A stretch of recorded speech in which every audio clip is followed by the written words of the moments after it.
Welcome to Death and Aliens, an in-depth look at horror and sci-fi TV from two friends who vaguely know what they're doing. I'm Courtney, And I'm MK. and how are ya? Um, I'm awful today. The Same. thing is, I tried to only talk about really great things on the podcast and make it seem like I have my shit together.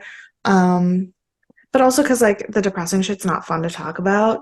But we recorded 2 days ago, so the only 2 days that have happened were yesterday and today. And on Sunday's podcast, I talked about yesterday. So I only have today to talk about. And it sucked. I slept terribly. And sometime in the middle of the night, my smartwatch just stopped tracking anything. And I thought it was because I just slept that badly that it couldn't tell that I was asleep. Um, but no, the sensor just broke. It's just not working at all. Um, it's less than 3 months old.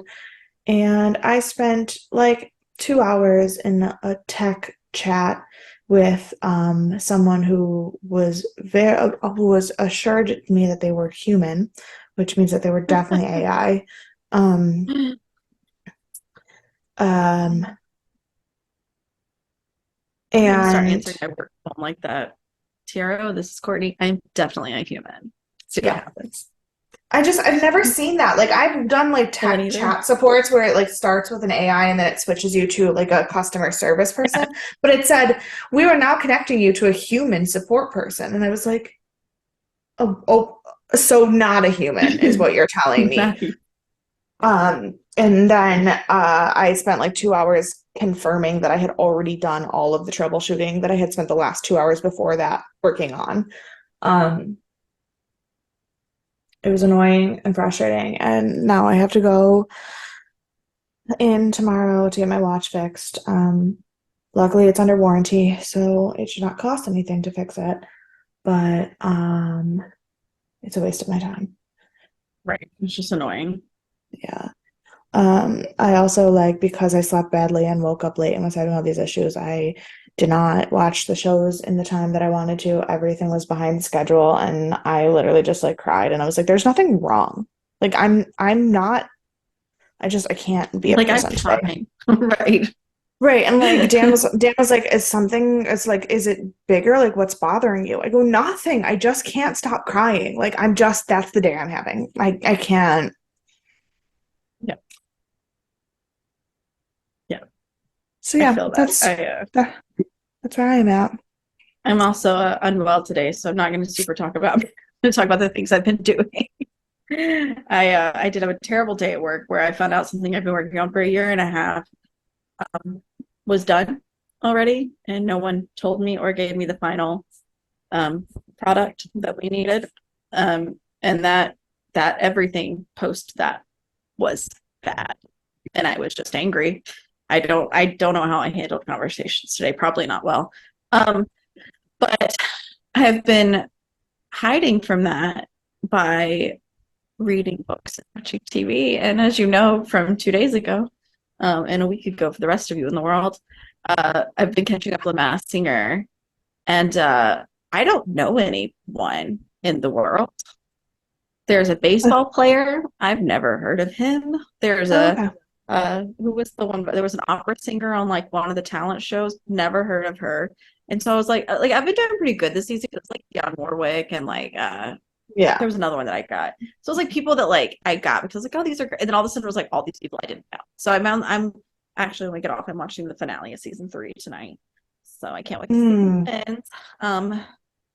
I think the turtle is JC Chazé, but no, I changed it. I think the turtle is Nick Carter now. That is who I think it is. So if you've all Hmm. seen it, you'll have feelings, and I'll tell you next week. I probably won't remember that I said that.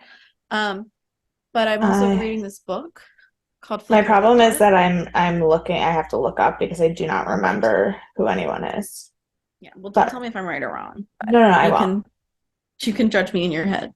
Um, I'm also reading a book called Flicker in the Dark, and I made the terrible mistake of reading Verity by Colleen Hoover, and everyone says you get a book hangover after. And I was like, I'm on a book roll. I'm all right. It took me 5 books to find another book to even mildly get into, and this book Um, is nice, but I definitely Okay. guessed the story before it happened. Oh, I was looking. So the baseball player was Barry Zito. Yeah, Okay. yeah. Yeah, because And there was a lot then of people that you would have known. yeah. But like that I didn't know. Like I didn't guess Hunter Hayes because I just wasn't like in the mindset for Hunter Hayes, but I do know Right. who he is. But Right. like, yeah. Um, but yeah, so just like so if you guys read Verity by Colleen Hoover and then also had a book hangover and had the hardest time finding a book that you didn't solve the ending to before you got there, please give me Mhm. recommendations because I am on the hunt. My book club book is a book for next month is a book I've already read. So Um, I'm which is a great book and I'm actually probably going to reread it because it had a lot of nuances and I'm sure I don't remember them. have I But told yeah. you about the book I'm reading right now and how it's the first book I've ever read that's actually came out in the year that I'm reading it? Yes, but I forgot. Mm. Uh, it is called The Paris Oh, Deception. right. Yes. Yes. I have not read I anything more than the last time I talked to you about it, so I can tell you if you could solve the ending. Um, so well, this one I like uh, pretty early on solved and it's not bad. It's not a bad book. And I'm enjoying it and I'm gonna finish and I think I'm gonna enjoy it by the end still, but I'm like 60% of the way in and I'd say like 25% of the way in. I figured it out. Like and they just revealed it. So, mm, yeah. you know. But because we've had these less than stellar days, I think we could really use some spiritual guidance today. Yeah. Um,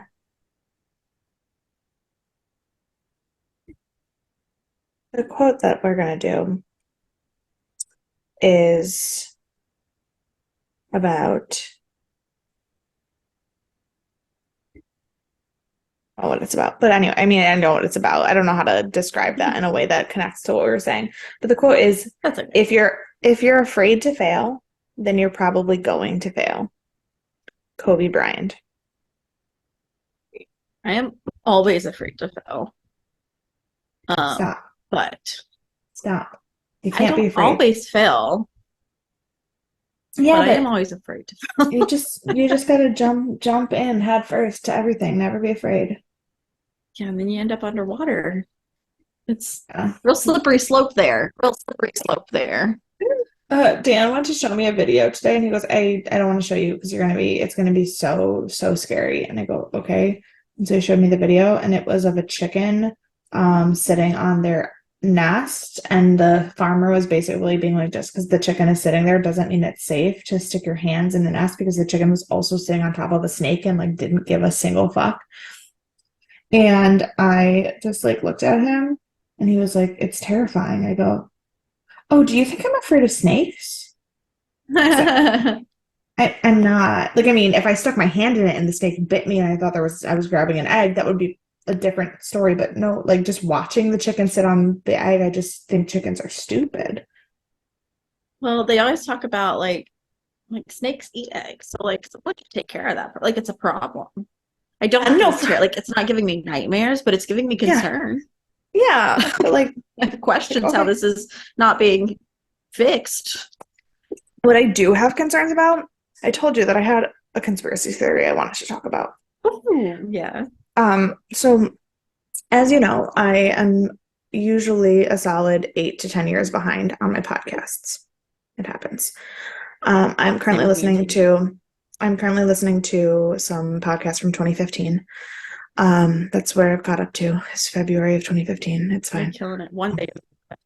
Um, but in the podcast that I'm listening to, it is a last podcast on the left episode about the Nazis and the occult and how there are all kinds of conspiracy theories that like the Nazis were very into like Satan worship, like some weird shit. And they were describing this one like conspiracy about Hitler and like demons. And it basically described the scene of the friars in the last episode of The Exorcist. And I was like, what if Hitler was a demon. There's no way to know. Right. So that's my new conspiracy theory that I'm really, really sold into is that Heinrich Himmler and Hitler were actually just practicing demon worship. Well, I like how we have now tied in Hitler to both sides of the podcast. So Oh, that's that's fun. true. That is actually problematic that I bring Hitler up so much. It's not, I wouldn't say it's one of your like top qualities, but it is very interesting. I enjoy it. I just I don't agree with Hitler. Like I'm not saying like, woo, I'm Right, definitely not like right. getting a swastika tattooed on my forehead. I find the For the best. psychology, I find the psychology of someone having that much control over people to do that awful of a thing to be fascinating. And whether it's like the complete ignorance path that we talked about on the death or the alien Mhm. side of the podcast, or if it's the influence of the devil, I don't know, but I mean, could have um, been Charles Manson could have been the same way if he wasn't a hippie. yeah. Yeah. I've already talked on the podcast before about how I think I would have accidentally joined the family, the Manson family. So like, um, but also the more I read like detailed about like Charles Manson, I don't know if he was really as charming as he thinks he was. I don't know if he was either. I mean, he was. So here's my thought about Charles Manson while we're here. Um, Yeah. he is the like D-list celebrity who ends Yeah. up at all of these like A-list parties somehow Yeah. and thinks he's A-list and pretends like he is. And so he gets the followers that believe him, but he's really this D-list celebrity that doesn't know anyone and isn't involved and is like just like name dropping people. Like I've been talking about Hollywood people because I work in the entertainment field. So I've been talking about Hollywood a lot lately. And so I feel like he's just like a Hollywood guy that I he's feel too like big for his britches. I feel like Charles Manson, I feel like the Kardashians could have been like the Charles Manson of this time. Sure. Well, they have Like, Jared Leto. that's true. Just, I mean, in terms of like the fact that people were obsessed when there wasn't Mm-hmm. really any reason to be. Right, right. Yeah. Yeah. Like but Jared Leto, you know, if somebody had given Charles Manson the opportunities that they gave Jared Leto, that fuck. I mean, he tried to get him with the Beach Boys. He tried real hard, real Oh hard. yeah, he and Dennis Wilson had a real fucking weird relationship. Yeah. So he almost made it. He almost made it. But alas, I'm sure I've mentioned this on the podcast before, but we share a birthday. You and Dennis Wilson or you and Charles Manson? Charles Manson. I don't know Dennis Wilson's birthday. We probably don't. Who knows? We might because I don't know it. Maybe. All right. Well, what a way. What a way to start. Um, Yeah, I just that Hitler being a Friar Recension thing has been in my brain for 2 days and I cannot get it out. it's a So, totally fair assessment. I like it. no, Dennis Wilson's birthday is December 4th. So, Hmm. Hmm. That is that's the holiday, the German holiday. St. Nicholas Day is December 6th. Oh, I was backwards. So my friend's birthday is December 5th, and I always thought it was the day before hers, but it's the day after. So I Yes, went backwards. I went the wrong way. Okay, great. fair. Cool. All Anyway, very close. So it's not Christmas. We're not serial killers, and this is not about Hitler. We are talking about the Exorcist. Just wanted to like clean up your expectations before we get too far. yeah, before we go too far into this. Wanted you to know where we are. It is season 1, episode 7, Father of Lies. It is like It is like in your face. Like that is the easiest style I've ever seen in my life. Yeah. So no questions. Um, it aired. Speaking of days before, it aired November 11th, 2016. That's the For day those of before your you, birthday. yeah, for those of you who don't remember, that's the day before my birthday. It was rated 7.7 out of 10, which is zero point 0.2 less than last week, and it's Yeah. fair. This one was I not top energy. It was I good, did. but it was not It top was energy. good, but I did have a little bit more time being connected to it. I felt more like I did with like episodes 2 or 3, where I was like not Mm, yeah, 100% in it. that's how I felt too. Yeah. Song and movie are the same. Closer. I was listening to Closer today because I have like it's on one of my like random playlists I listen to, and all I could Yeah. think about was like, oh, I'm gonna talk about this song later today. I haven't even looked yet, and I know it's still the number one song. Oh yeah. Um, while I jam to it, it's a great song. um, movies Doctor Strange. The number one book is The Whistler by John Grisham. I have never read a John Grisham novel, No, but we talk about both John Grisham a lot on this all podcast the because he time. writes books all the time, but Yeah. I feel like we go back and forth between him and James Patterson because when I was like younger, for the longest time, I thought they were the same person. I didn't realize these were two people because my dad read John Grisham and my aunt, I think, read both, or maybe my mom read James Patterson. Like they both were in my life, and I just assumed they were all the same. They're not. I definitely knew they were different people, but I did get them confused because I think one of them gets a lot of shit for not being a great writer, like writes best-selling books that are like Mm-hmm. not actually great books, but I never remember which one is which. I think they both do now because neither of them write their own books anymore. There. So, but I've read some James Patterson. So once I started reading, like, I think it was like early college, late high school, I like figured out that they were two different people. Yeah. That's when I actually started reading them. Right. Yeah. On this day, this no one cares but me because Adrienne Byline got married. So I just watched the season. She was on Masked Singer, and so I'm connected to her, and I did guess her correctly. I mean, it was Good. very easy with the Yeah. cheetah girls, stuff, but I guessed her Yeah. nice. Um, Raynoma Singleton, who was the ex-wife of Berry Gordy, like of Motown Okay. fame, passed Sorry, away. your mic is very staticky today. Oh no! Ugh, stop it! Oh, hold on. It's okay. Can you hear me now? Oh no, now it's worse, and now it's got weird reverb. Oh Worse? my God. Oh Hold no! on. Hold on.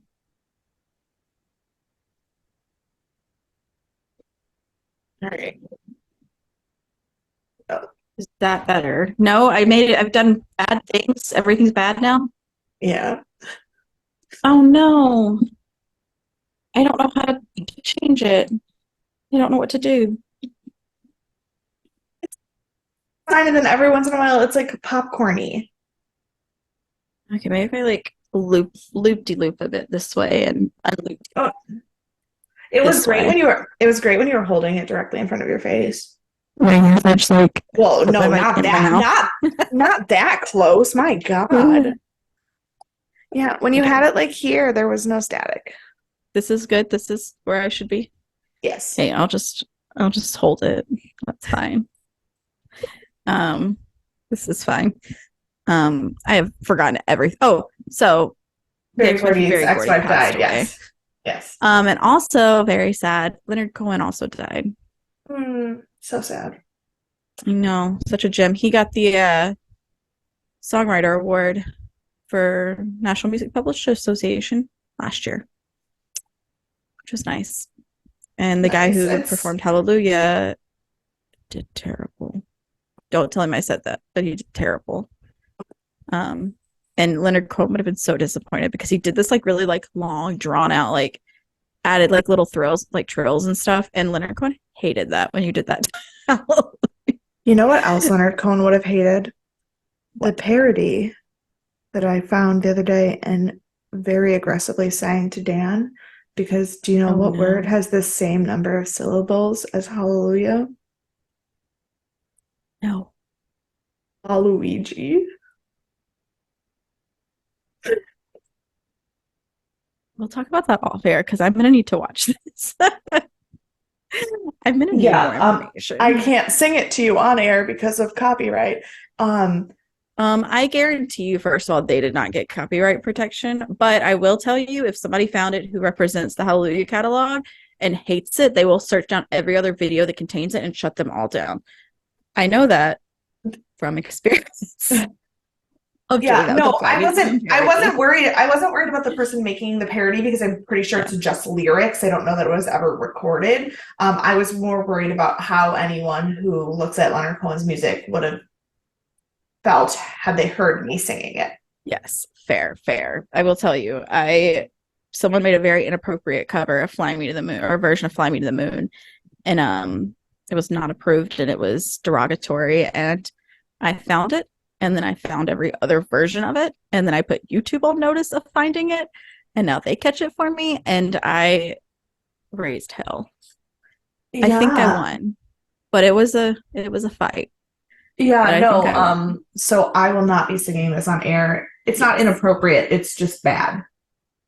Right, right. That's fine. That's fine too. Um, yeah, so R.I.P. Leonard Cohen.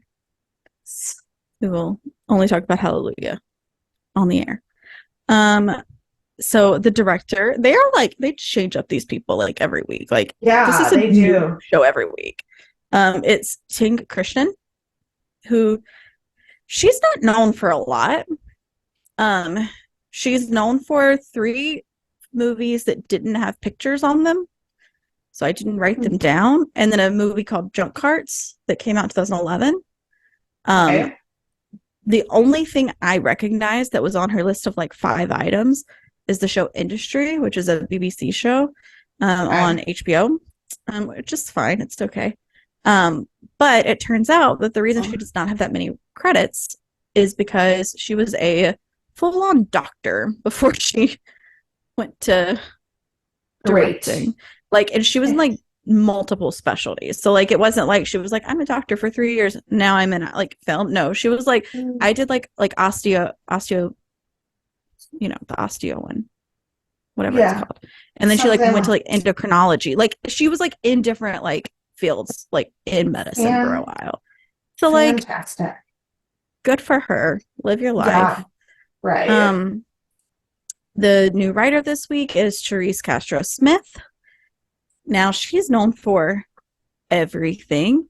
Oh, good. Um, her most recent things that she's known for are Encanto, Haunting of Hill House, and Raya and the Last Dragon, which I I love still haven't Raya. seen any of them. One of the engineers on Raya went to college with me. I didn't know them at the time, but they were in my class at Tech.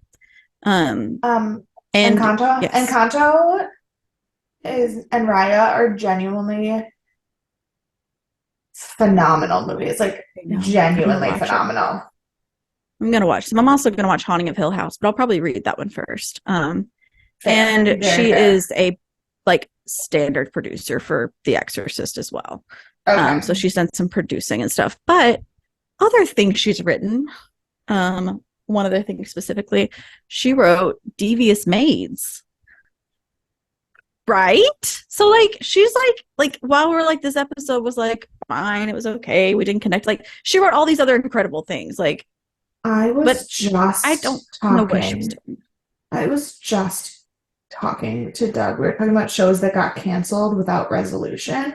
And I was like, I have never been angrier about anything other than the fact, like, since I will never find out why she got pulled out the window. No idea. Like, never, never will know. And I have never been more angry. Devious Maids was my first round of COVID show, and Oh, I had never watched it before, and I was like, because I thought it was like Real Housewives. I thought it was a reality show. I didn't realize it was like a real drama show until like mm. last year, and I binged the hell out of it, and it was Yeah, I started watching incredible. it in Disney, and Caitlin thought I was insane. So I was so into it.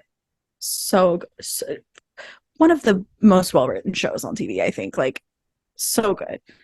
Incredible cast. Oh my gosh, it's like the whole thing. Yes. Um, don't get me started. So yeah, so like she's like a gem. She's killing it. Um, and our editor is Dana Congdon, who we have talked about before. So she was like the fourth or fifth episode editor Love as well. it. So this week for our guest star or star that we just haven't got to yet Yeah. is Sharon Gless, who plays Chris McNeil.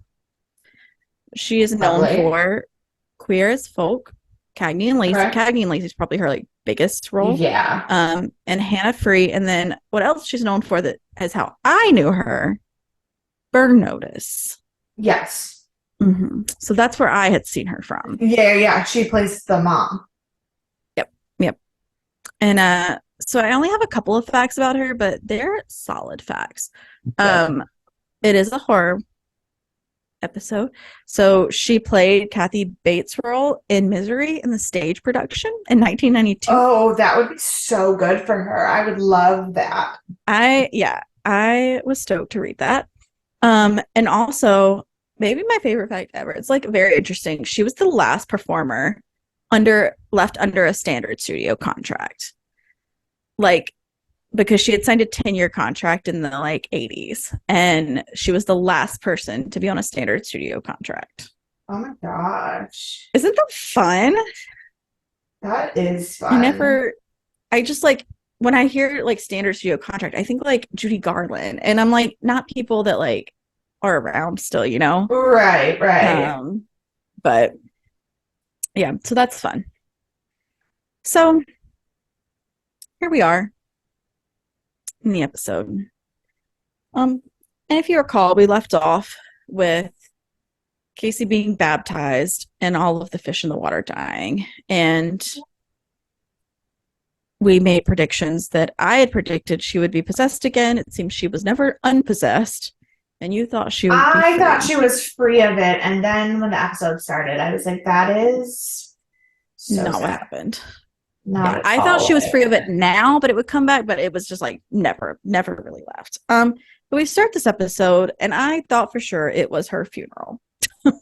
So did I. I was so confused. I was like, what is happening? Yeah, it was wild. And even then, like, I literally had to like rewind it twice to see because I was watching it and I was like, what is happening? And they put her picture up, but turns out they were just there as a like prayer, like a regular service where they were also praying over Casey. Like, so like fine. But we have a back and forth with 9 days earlier where Marcus called Tomas to come pick him up and take him to the nuns. And we have some back and forth. And while Tomas is praying at Casey's like vigil service, I don't even know what you call this. Like, yeah. But he's like saying this prayer and you can like see it in his like heart because he's like thinking of how he was like sleeping with Jessica and stuff. And then we see that they've shown up at the nuns, and then we're in there for a bit, and Casey's just like acting a fool, and she's trying to like get at Marcus and kill him because obviously he's the one that's trying to get rid of the demon. And Tomas is like just like jumps in full force, and he's like ready to take her on now. And you can like he's like tough. And Marcus finally tells him, he's like, we have to do this, you have to be careful. He's like, this is it, this is your shot. And he's like, but you have to know that everything's different now because this is not just a demon possession, this is revenge for 40 years. And I was like, yeah, that's a bigger stake than before. It's like a lot. Yeah, it's pretty rough. But that's when we go back to the church and we learn that she was actually just missing still, and that it was not her actual funeral. So this whole time we're like unsure what's happening. Right. But we learn that it's just her missing and everyone's praying for her. And that Tomas has not told the Rances that he has Casey. Or that somebody does. Right, like that they know where she's at. Yeah. And then we get to the credits. And I just thought that was an excellent open. Like the show itself was a little hit or miss, but this open. Oh no, the open was solid. And then the credits started and Dan started fighting me And he goes, I wasn't whistling this on Monday. I said, I promise you, you were. And he goes, no, because he's mad at me because I told him that he needs to watch the rest of the season with me because he will be on the season finale episode. And he is like, are you seriously going to make me watch this? I said, yes. And he is very mad. So Okay, he keeps well, it's not fighting. like he wasn't gonna watch it. He's obsessed. Like, I know. come on, He Dan. hates it. I mean, he is obsessed and hates it. Like, it's not like he's Right. like super That's into it. fine. But like, That was but the yeah, whole no, first season of Hemlock Grove. Like, it's not like, yeah, for you sure. know, So he's mad at me. He does not want to continue watching this. And he doesn't have a choice, and it's fantastic. I love it. I love it. Um, so we go back to the Rance family who are arriving home from church, and they're just like hordes of people outside their house at all times, which is just terrible. Like, it's never okay, but like this feels worse. You know? Is this when the lady was yelling at No, her? Or did that happen later? that's Okay. later. So Okay. this is where they are going in the house and they start talking. And Chris is like, "This is where the And property Chris, line is," yes, I was and out. yeah, and she's like, "Tell us about your like. Is this have anything to do with your daughter Reagan?" And she's like, "My daughter's name is Angela." And turns around and like just completely ignores it. And she's like, "And Casey's fine. She's not here." Like Yeah. The only Chris the is only handling thing wrong stuff. the only thing wrong with her is that she's not here. Right. Yeah. So Chris is handling stuff, so it's okay that she hung around. Um, and then we Which, like, go to to be fair, like, yeah, she has done this before. Like, none of the rest of them have really done this before. She has. She Mhm. has fought off people wanting to know about her shit. Yeah. So, And it's like she's almost kind of making up for it because in the beginning she like the first round she really like publicized it. uh, This time she's yeah, like standing up and protecting the family. yeah. Um, so we have a brief interlude with Marcus, and we learn that the demon has actually not gotten easier, but has tripled in strength since the 9 days ago when they got to the nuns. Um, that's not great. No, So it's not. we and then we go back to Tomas, who is out with the search party, and they are still out and about, and he's obviously has to pretend like he's helping them because he can't tell anyone that he knows where she is. Yeah, Um, and then I had a question for you. Do for priests me, always have to wear their collar? no. Like, okay, so that's what I felt like. But then when you're like watching these shows, like even when they're just like chilling, they're like have their collar on. Yeah, so they often do, like, anytime they're doing something where they're like on official duty. So like if during the search party or like in any of the meetings that they go to for the papal planning, blah blah blah, all of that should, yes, be. Um but like we see Marcus out of it a lot, and granted he doesn't have a collar, but Right. we see him dressed like a person a lot more. Um Tomas is kind of like that young, eager, awkward priest who feels like everything he does is part of like his duty to the Mm, church and his community, and he's like kind of I see. never not working. And part of that's because he feels guilty because every time he's not working, he's fucking people. Um, Sure. But like you but can yeah, like go to the grocery store, you don't need a yeah, collar or yeah, anything. yeah, yeah. No, like the priest at my school, we all went to a baseball game together, and like he did not wear a collar to the baseball game because that would have been fucking weird. Um, That does seem weird, yeah. Okay, that's good to know. That's good to know. Um, so they're wandering. He's talking with the bishop, who is saying that he knows he messed up. He's like, I understand this is more something we should have been helping with, blah, blah, Oh, blah. the But bishop being like, yeah, I fucked up. I was wrong. I got it wrong. My bad. yeah, I wanted to throat punch that fucker. yeah, because then instead of being like, you know what, you handled this, you're doing a great job. What can I do to help? He's like, where is Marcus? We need to take this back inside the church. No, you kicked it out of the church. That was your fault. This it's too late now. We're gonna And he's just keep like, doing what we're and doing. he, and Tomas is like, you excommunicated him. And he's like, no, the people I work for did. They're also the people you work for. So now you're gonna fucking blackmail me too? Oh no. Yeah. That Also, bishop has like, did another they thing were they coming. there?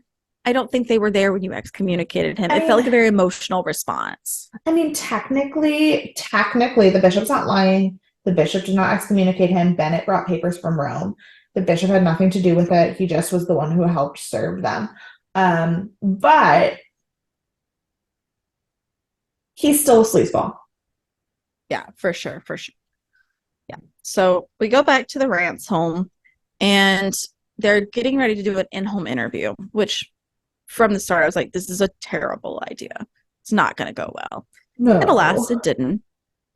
She starts with Chris, and she's like, let's talk about how this connects to Reagan. And she's like, I already told you we weren't doing that. This is about Casey. And like, she did very good at holding her ground and like Yeah. staying very focused. And then, Yeah. so the interviewer finally gave up on her and turns to Angela, and she's like, is Casey dangerous? And Angela shuts everything down, and she starts making it like a blamey thing. And she's like, well, do you know, like, these are bad things that happen. Like, is this something she could be capable? Like, now you're telling the mother of a daughter who is allegedly kidnapped and in danger and has been gone for days that maybe she's dangerous and maybe it's her fault. Like, Mm-hmm. mm, Mm-hmm. mm. This is not cool. And she's like, here, just one more thing. And they were just like, no, no more talking. No more talking with you. No. So we go back to the nuns, and Tomas and Marcus and the nun are all holding Casey down and praying super hard. And like, to no avail, it seems. Casey immediately, or the demon, I guess, immediately bites Tomas. And then she throws the nun. And this whole time, she's just got like this creepy smile on her face. And it's just, it reminds me of the Smile movie. Like, it's Yeah. not great. Yeah, Like, no. it's visually good, but bad mentally for you. Yeah. Yeah, yeah, And then we follow them out, and Tomas is using cactus juice to clean his wound. And Marcus is like, yeah, you're going to need more than that. And I'm like, No, yeah. that was confusing to me because I've heard of using like aloe to clean your wound, but I don't think I've ever seen someone clean a wound with a cactus. So I feel like they have similar properties. Like, I don't know if that's true. That could just be a me making things up thing. Oh, But like, I don't know. You can eat cactus. It tastes like bell pepper. So I don't recommend it. But yeah, you tell me it's medicinal purposes. I feel like I've seen like cactus juice and stuff. okay. I mean, cactus juice is edible, and it helps with like diabetes and like obesity. Interesting. It can I know, people like, use it. People use it as an alternative to chemotherapy. oh no, that feels incorrect. Correct. It is a heart healthy diet aid for lowering blood pressure and symptoms of hypertension. It's great for you. I don't think it cleans anything. Maybe it was just the closest thing he had. Right. That was very confusing to me because I was like, everything I know about cactus tells me that this is incorrect. And I'm not saying I know everything. Maybe he was just getting the water out of it. They hold water. He was just like, I don't have a sink. I don't. I'm literally spitballing. I know I'm wrong. I'm just saying stuff. I don't know. But yeah, Nuns so would have a sink. I'm sure they have a sink. I don't know why they would. They have a sink.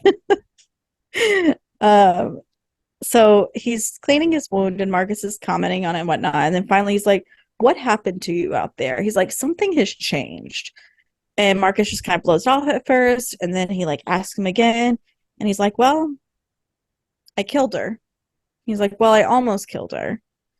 And then he goes into the whole story of how he like felt God kind of like re-enter him, and he's like, I thought she was dead, and I felt God go through my hands and bring her back as it like fought the demon, and she was just back to life. And he's like, and so that's how I know I'm doing like what I'm supposed to be doing, and like everything's okay on my end with me and God, regardless of what the church says.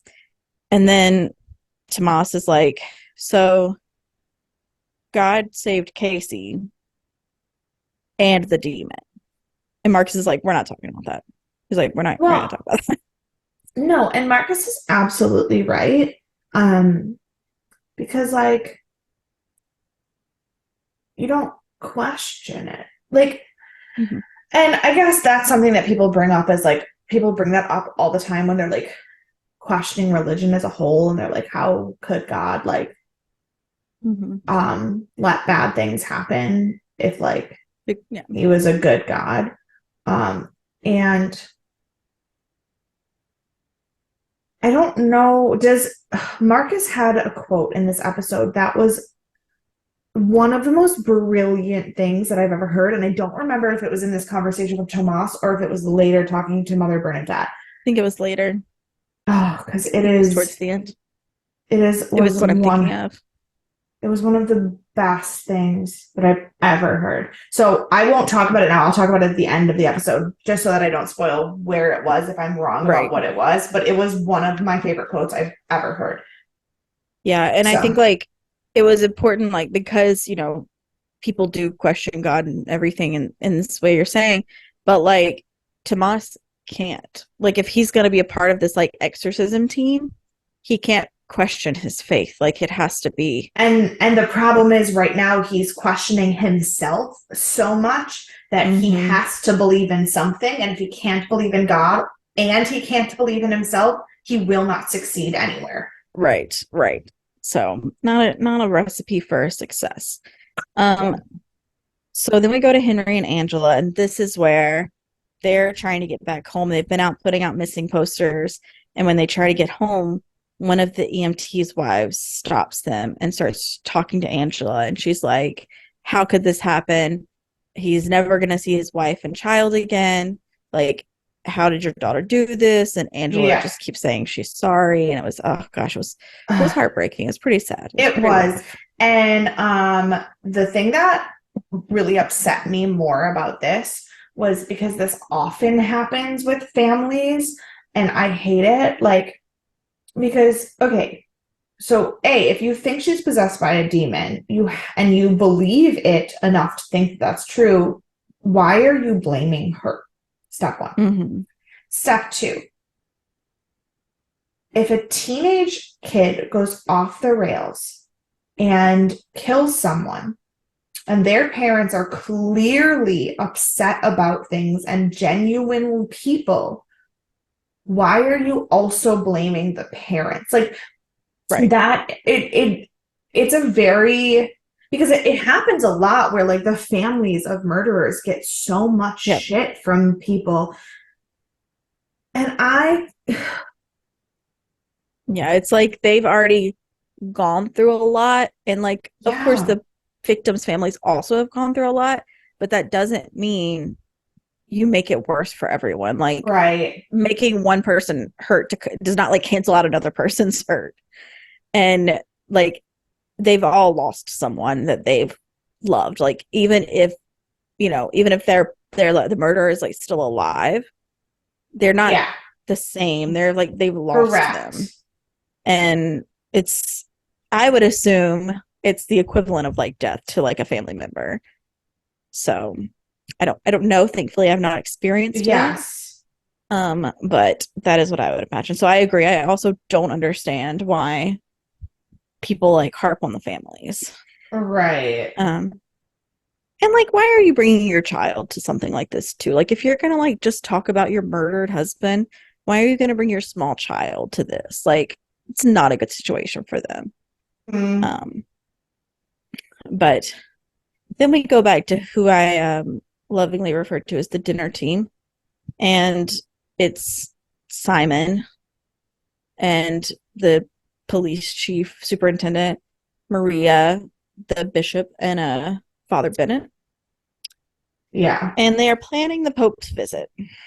And Father Bennett immediately points out all of the flaws. He's like, there's so many windows, there's so many like side streets. Correct. And the bishop's just like, well, no, that's why it's like random. That's why it's spontaneous where he arrives at. And I'm like, not good enough, which is also what Father Bennett says. And Correct.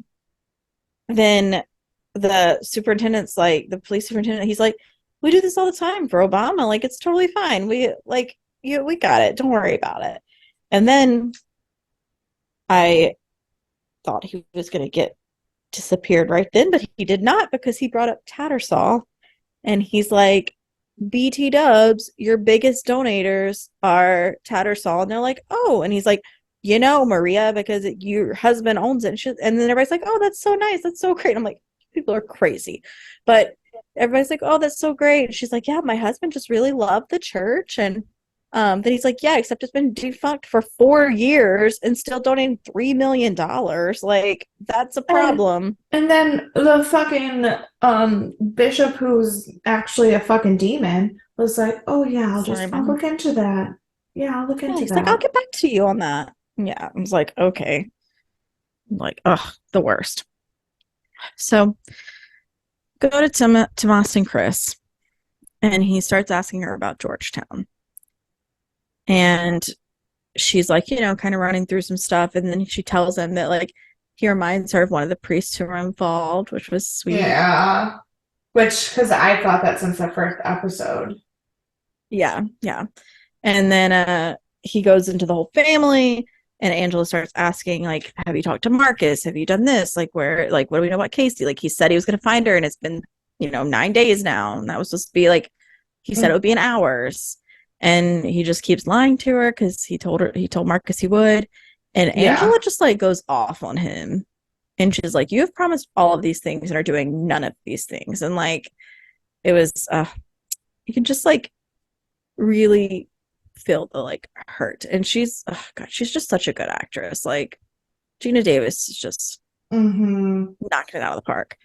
Um, so we go back to the nuns, and we learn that the body is failing and that the demon has gotten quiet and started attacking her from within as opposed to outwardly reacting. Right. Um, and then the head nun has Casey sedated, and Mm-hmm. she's like, I think it's time to let her go. And Marcus, of course, is like fighting her tooth and nail. And she's like, why do you think we keep so much belladonna around? She was like, That was once they're awful. integrated, there's nothing you Yeah. can do. And so that was sad. But Marcus is like fighting her anyways. So Yeah. we go back to Chris and Angela. And this was kind of a like almost sweet moment. But Angela's just so depressed that it's still sad. Right. Chris is looking through all the fake albums and seeing like, and she's like, who is this mom? And she tells her, she's like, I found it at a thrift store. It kind of looked like me, so it felt like the right ones to pick. Um, and then it's like you can kind of see her forgiving Chris, and she's like, I see now that like I was always kind of mad at you, like I always kind of held a grudge that I was the one going through it, and you were just kind of standing there, like watching. You didn't have to experience it. And she was like, but I see now that like the pain is still like just as bad because Yeah. there's nothing you can do. And like Chris just handles it all so well. And then Angela tells her, she's like, I couldn't remember a lot of what was going on, but I just remembered that I felt dirty and like I could never be clean. And I was like, that's so sad. That's so sad. So she tells her, she's She's like, uh yeah. whenever Casey gets home, I'm just gonna tell her over and over that she's clean and she's good and it's not her fault. Yeah. It was just, oh, it was so It's sad. so It was so sad. sad. Um, and then we go back to Tomas and Marcus, and he's like trying to tell Marcus, he's like, maybe she should go to a hospital. Maybe she's done here. Like, we've reached a lot of the like reaches that we can make. And then he just looks at Casey and he says, did demons cry? And we look down, there's just like tears streaming down Casey's face. And she's just Hmm. saying, no more, no Yeah. more. It's ugh. Like as Yeah. slow as this episode was, kind of, it was still like heart wrenching. It was emotional. Yeah, there was emotional Yeah. pain. Yeah. And speaking of, we go to Father Bennett, who is at Tattersall by himself because he's a moron, but that's fine. So he goes Oh to the man. I was so Yeah. stressed out. I was like, no, I Ugh, can't have something happen to you yet. so stressed. He goes in and it's empty, obviously, because it's not a real business. And then we hear like pipes fall in the back, and then he finds the knives and the cremation thing oven. Yeah. And then lights start flashing, and he goes into this room and he opens the door, and there's Well, just well, bodies. before that, you see the Paul Giamatti guy behind him in the shadow and the light Yes, flicker. it was. And I feel so bad. I feel so bad for A, this actor, and B, Paul Giamatti, that I cannot call this man anything else. We Um, also never got a name for him. It's not like we have a name yeah, to call him, so correct. it's That's fine. true. It's We're doing the best we can. Yeah. Um, but yeah, and he finds all these bodies, and it seems like some of them are dead and some of them are mostly dead and like possessed. And it's like it's a whole situation. Awful. It's disgusting. And they just start attacking. Like Paul Giamatti They guy attacks him and then gets him off, they turned and around that corner and looked at the bodies, and Dan just goes, I'm not watching anymore. poor Dan, poor I was like, Dan. that's fair. That's That's fuck. fine. That's a lot. But someone took self-defense. Father Bennett is like super protecting himself. Yo, when Father Bennett just whoops all of their asses, I was like, My gosh. Like where did he take lessons at? Like hmm. So and then I don't know enough about last rites, but he has one of the demons on the ground. It seems like he's reading him his last rites before he kills him, because he did say he was going to kill him. Um, and then his face just goes still and everything goes still. And then the scene ends. And so it he wasn't reading the guy his last rites. He was reading the demon his last right. rites. And he did like a hella intense exorcism and his like Yeah. mouth he just like got really really intense and then he just kind of went blank and it kind of reminded me of the old guy in the movie. Oh, yeah, yeah. And I'm a little nervous that these demons are a little much for Father Bennett to handle on his own.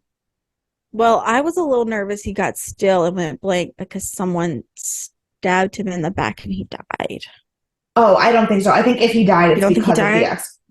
I think if he Okay. died, I don't think he was stabbed. I think if he died, it was the exorcism was too much for him. I think he I like had a see, I heart see. attack because of the exorcism. I don't think anyone like physically attacked him. Right. Well, I hope he's just not dead, but Me too. I for you know, really, really, really hope so. Also, I because have he's grown not he's to not like done him. yet. I have grown to like him a lot, and he is the only one with enough of an in to actually fucking save anyone. That's what I was just about to say. Like he's the only one that's in with the rest of the team. Because like With our dinner guests. Marcus knows everything. Marcus knows everything, but Marcus doesn't have an in. Yeah. Yeah. Um Tomas can't be trusted because he is a little bitch. he like doesn't know anything, but has like kind of an I in. I have never seen someone make so many poor decisions at one time. Oh my gosh, so many. Bless his heart. Speaking of, we go to Tomas Jessica. And so they are sinners. Oh my God. At first, I thought it was a different man. I was like, oh, she got back with her husband. And then I was like, no, that's Tomas. Why do you have no shirt on? Who just said in the last episode that he couldn't sleep with her. Like, what are we doing, guys? Her Um, life is a lie. yeah. And she's just like, oh my gosh, what's wrong? Why are you acting this way? And I'm like, yeah, a lot of things are wrong. He's cheating on God with you, Jessica. Like, this is bad. This isn't great. And like, she just is so like She's like, what's, disconnected from the and she's like, world. what's wrong with your hand? And he's like, I heard it. And she's like, you're lying to me. He's lying to everybody. Right, right. Yeah. Join the Um, club. yeah. And you're the last person that needs to be told the truth. Like, your lie affects you a lot less than the other lies he's telling too. So just go away. Um, and so we have a brief moment with Marcus where he's telling Casey to just keep fighting, and it's heartbreaking. I'm ready for her to to die so she can be free of her pain. Yeah. But I think he's gonna save her, so I think like maybe she shouldn't Yeah. die. I don't know. I don't know where that's going. I It really was so thought he was going to stupid. go through with the killing today. Well, that's in the next scene, so Yeah, no, but I'm we'll just get to saying it. But in yeah, this episode, I yeah, really thought he was going to go through I with know. it. I thought so too. Um, so we go to Tomas and he's at the pharmacist and he is like worked up. Like he's had the same day me and you have had, I think. Like he is not well. Fucking someone. And she's talking about, okay, sorry, in the scene where she's in bed with him, she's telling him about this time that they were on a mission trip and he was doing Habitat for Humanity and he was shirtless on top of a roof building houses and she knew she was falling in love with him and he was like, why didn't you say anything? She's like, well, because you had seminary. So because he wanted to be a priest and you were both single, you couldn't tell him you had feelings for him. But then once you were married and he was a priest, you could open your legs. What the fuck Right. is wrong with Those are, you? yeah, yeah. You've missed your window of opportunity a long time ago. Um, yeah, so now he's the pharmacist trying to find any kind of medication for his hand. And this poor clerk is just like, I can't do anything. I don't know anything. And Yeah, you then, in the United States of America, you can't get antibiotics over the counter. Like that's not a right. thing that happens at all. Yeah, no. And even if it was the pharmacist there, he can't just like write him a prescription like off the like, Correct. also not how that works. But Yeah. I mean, No. he's the priest, so Also, he in the like United States of America, pharmacists at drugstores are have no medical power whatsoever other than to fill the prescriptions and yeah. talk to you about the drugs. They can't just Mm-hmm. decide what you get. Right. Yeah. Not how that Yeah. works. No. And then this like annoying guy comes up, and it's like it's made to make Tomas look bad, but like this guy's annoying as hell. Like he Oh, is no, no, no. bothering Tomas him. lost his shit. Absolutely. But also, that guy fucking deserved it.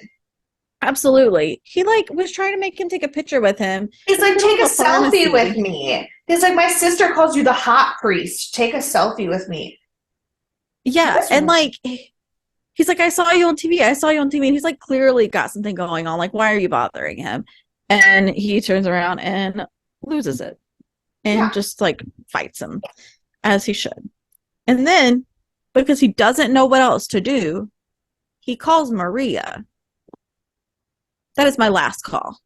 That is not my first call. I don't know if that's any of my calls. I probably just would have stayed there. But I before I think called I'd Maria, rather go but to still. jail than call that woman. Yeah. Yeah. But And unfortunately, if my choices were her or Jessica, I'm calling her. I just don't know that I'm calling anyone. Like, Oh, no, no, no. If my choices are her or jail, I'm choosing jail. But if my choices are right. her or Jessica, I'm choosing her. Yeah. Yeah. That's fair. But then because she does have a lot of power, you're gonna like at least you know you're gonna get the help you need. Jessica's just gonna Yeah, mess more things up. correct. And then he starts talking to her and he's like, I'm terrible. I'm telling all these lies. I'm like, why are you telling her this? She is not the one. This is not the person to She's spill not your your heart to. confessional. No. And he's like, I think No. I'm losing myself. And like, she knows that means she's got an in to get him where she wants him. But, oh, Jesus Christ. It's just such a mess. So Such go a back mess. to Marcus, the only person in the world who knows anything. And he's just sitting with Casey and like wrapped in a towel or blanket or something. And the nun comes in and hands him a book. And it just says, let her go. It's time. It's time. So go back to Tomas and Kat. And he comes over because Kat's called him and she's like, she's like, you have to come with me. It turns out Angela's sitting on the floor of the shower and losing her mind. And she's like, I had to call you because I knew you cared. And she's just kind of like talking nonsense. And yeah. then eventually she's like, this whole time I've been able to feel her. I've been able to know she's still there. And today I stopped being able to feel her. And now I know she's gone. I'm just empty. Yeah. And she's like, and I wanted you to be here because I know you care. And this is where we go back to Marcus, who is giving Casey the belladonna tea. But just before he does, he stops because he said that God has his hands and he won't interfere. And like God saved Casey for a reason, and he's not going to get in the middle of it. He's going to do what he's meant to do. Yeah. I believe this is when he has the quote you were going to mention. I don't know if it is or not because I don't. Which my problem is I didn't write it down word for word, and now I can't find it anywhere on the internet.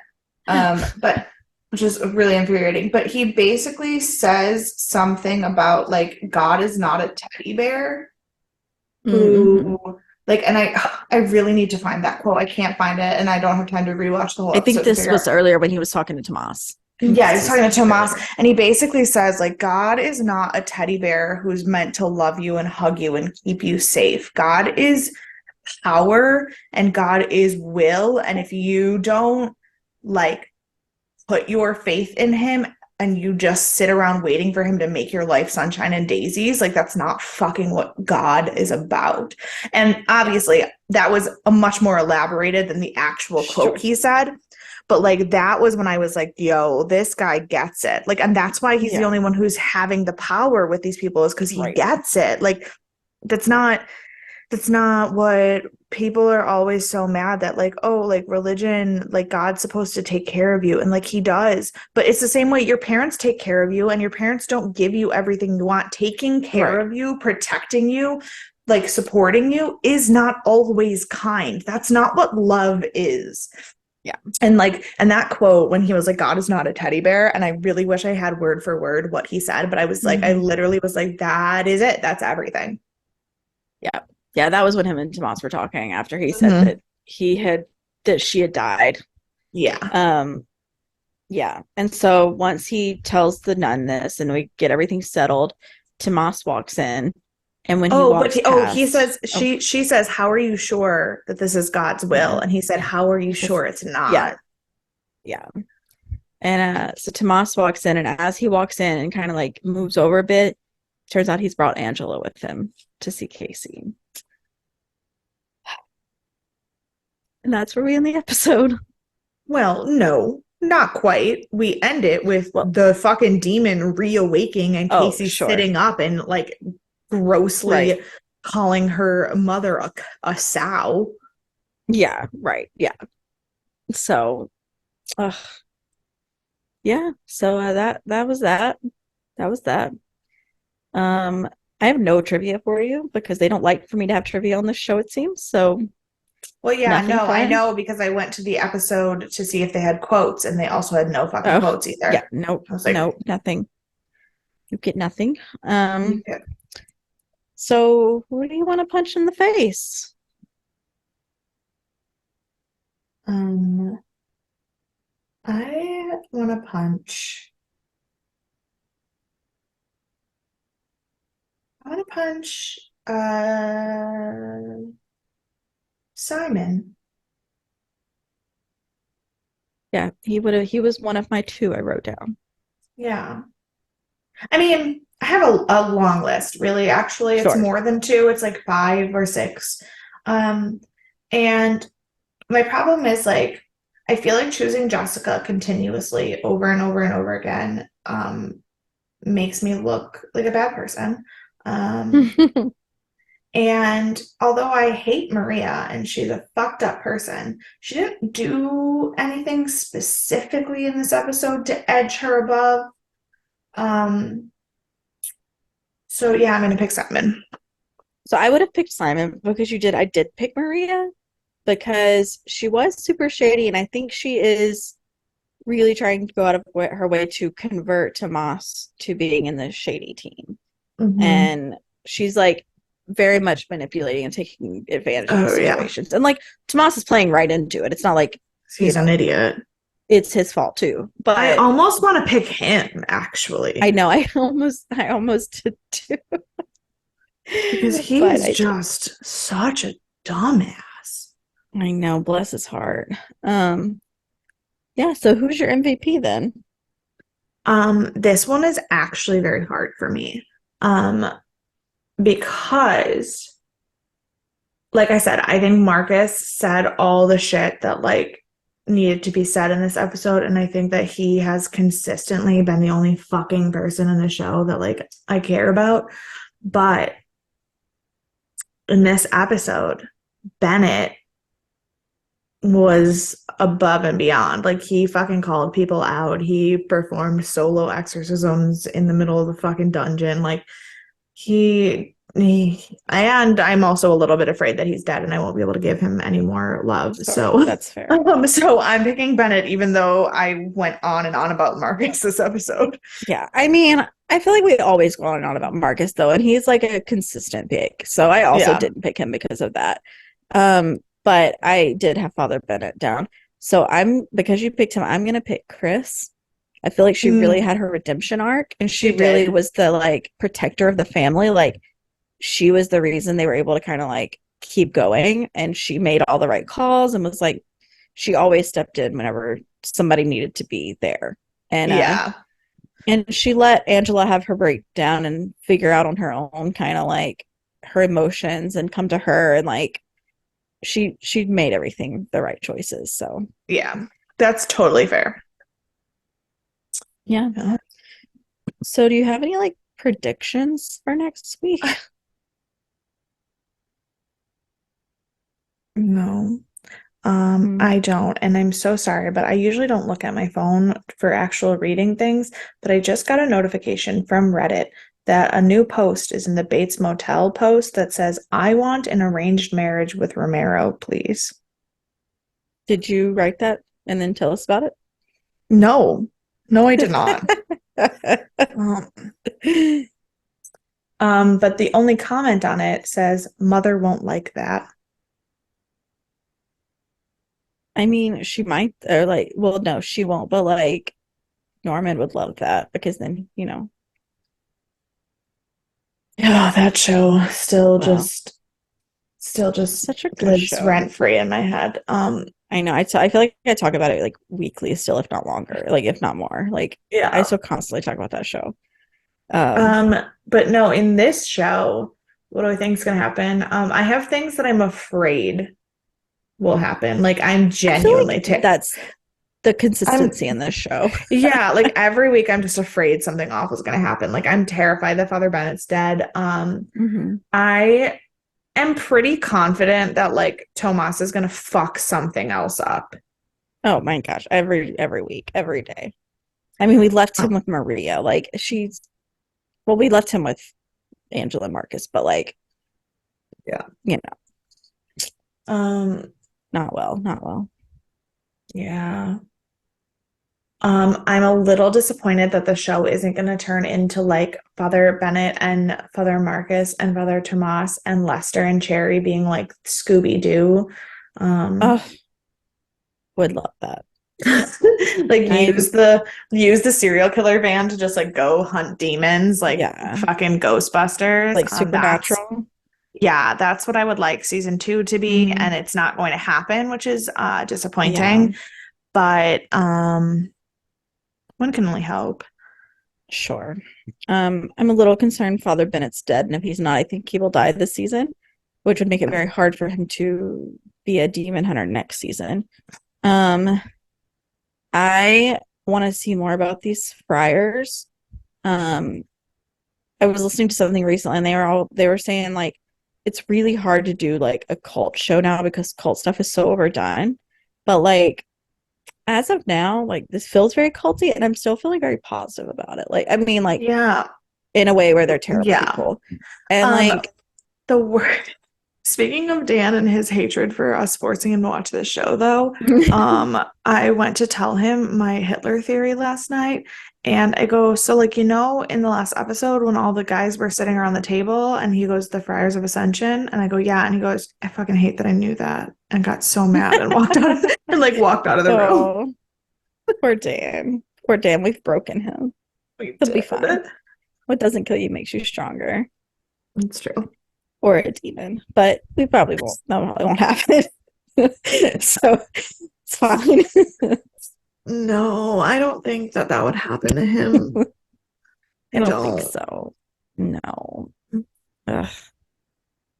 But yeah, so I also don't have a ton of predictions other than those couple of things. I don't know what's going on with the Rance family. I'm interested to see what happens next week with Casey. I'm still convinced that they're not in season 2. So Yeah, that's a very interesting prediction still. I like don't even know how to process that. So um I'm sure I will figure out how to process it if they're not there. But as well, of now, yeah. I I am mean, and incapable of processing. we've only got like a month before we find out, so Yeah, sure. That yeah, what where are we at? That was episode 7, so 8, so 9, 8, 10 9, wrap up. 10 we're in wrap up, yeah. Mm-hmm. You're right. It's gonna be an interesting one. So if you have predictions or thoughts or whatever, you want to Oh talk my about God. cults? I just thought about how fucking weird the DNAs are going to be for this episode or this show. Yeah, it's gonna be a wild one. At least we should like Well, remember it because it's a short show though. Like we should remember season yeah. 1 by the time we get to the end of season 2, Yeah, it'll be hopefully. fine. It'll be great. But yeah, so anything you have for us about this, or if you have a book recommendation for me, you can email us deathandaliens@gmail.com. You can find us on all of the social media at Death and Aliens. You can find me at CECloud13. And you can follow me everywhere at EMKAY_superstar. And we will see you for Sci Fi Sunday. Bye.